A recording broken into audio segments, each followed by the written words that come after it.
What's going on, guys? What's going on, 27 Squad? Welcome back into another video. Day one of free agency has concluded, and the New York Giants made a couple of signings and re-signings, and we're going to cover that right now. So I apologize if this video is coming out extremely late, as I had a flag football game. I do it every Monday, so I had to rush home and try to make this video as fast as I could. So thank you guys for watching and tuning in. So we're going to start off first with the re-signings. We're going to get these out the way real quick. The Giants re-signed Jamie Gillen, the punter, Casey Creeder, the long snapper. We re-signed Wyatt Davis as well, who was on the practice squad for a bit. He was a prospect out of Georgia, I believe. I think he went to the Vikings, and he didn't work out there. He was a guy I was looking at a couple of years ago, but nothing more than a depth signing. And then we also re-signed Matt Breida, the running back, to a one-year, $2.3 million deal, which I have to look back and see, because I made an estimate on all the free agents that we were going to re-sign and kind of gave like predictions on the contract. I think mine was around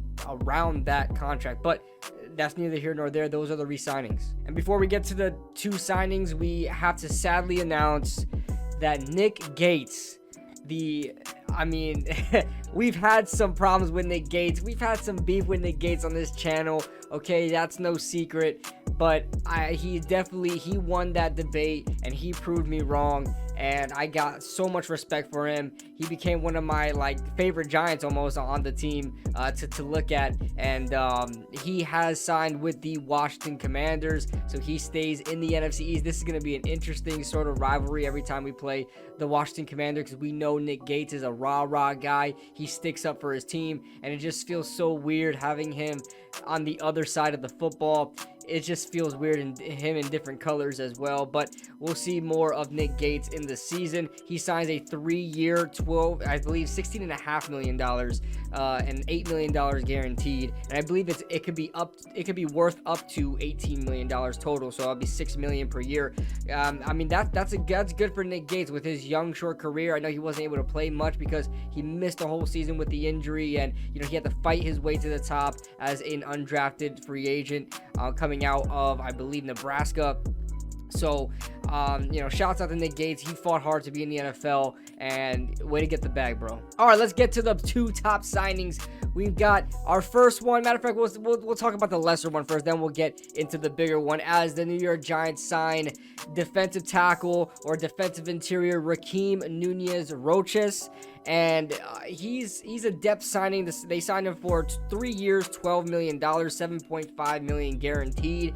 I don't think it's too bad of a deal. I know a lot of people were itching for a defensive tackle in free agency or in the draft or whatever, someone next to Dexter Lawrence to help him out a bit, and they get him here. I don't know if it was the best option. I'm not really in the market for defensive tackles in free agency. I wasn't really paying attention too much of it, but I know he's a decent player. I've seen him a couple times when I watched the Bucs, and a couple years ago when he was on the Kansas City Chiefs. He was a 6th round pick in the 2015 draft, I believe, by the Kansas City Chiefs, and then wound up going to Tampa Bay in 2018 and playing with them and kind of being a rotational piece for them. In 2022, he finished with 33 tackles, 2 sacks, and 5 tackles for loss.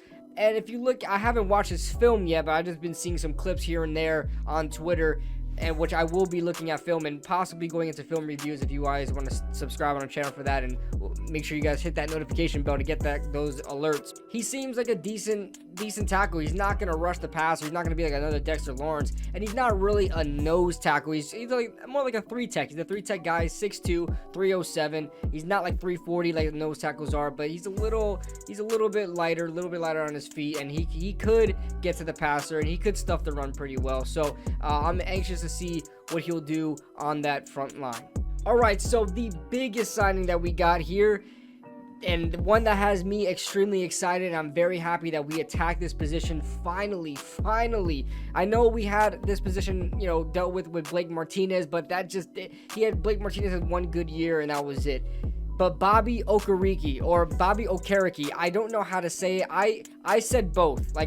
If I mention his name, which I know of him in the NFL, if I've said his name, I've said it at least a couple of times each direction with Okereke and Okereke. I don't know how to pronounce it. Hopefully he kind of kind of flushes that out in the press conferences when he gets to the Giants facility. But Bobby Okereke, I love this guy. A lot of people don't. He flies under the radar because of Shaq Leonard on the Colts, and so he doesn't really get a lot of the shine.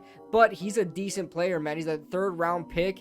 I forgot, out of Stanford in the 2019 draft, and he's been a force in the middle of the field. He's a guy that can do pretty much anything. He's better as a run stuffer middle linebacker, which honestly I want more than anything. Of course, having a guy that can cover is always a good thing, especially for the Giants, because man, we have not had a coverage linebacker in a very long time. I mean, the closest we've gotten to that is like Jalen Smith, and he's not good at coverage, so. Or Blake Martinez, who was decent in coverage.